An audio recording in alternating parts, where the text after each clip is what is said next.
Hello everyone, আশা করি সবাই ভালো আছেন। তো আমরা গেছিলাম চরে একটা কাজে আর কি। তো চর থেকে ফেরার পথে সামনে একটা আসলে নদী আছে, মানে ছড়া আছে। তো সেটা আমাদেরকে পার হইতে হবে গাড়ি নিয়েই। তো এই যে আমরা সামনেই নদী আছে দেখতে পাচ্ছেন। এই যে আমি আসলাম নদীর সামনেই।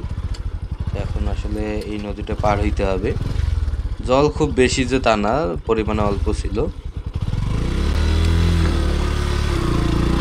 যাই হোক, আমরা এই যে পার হয়ে আসলাম। দেখেন,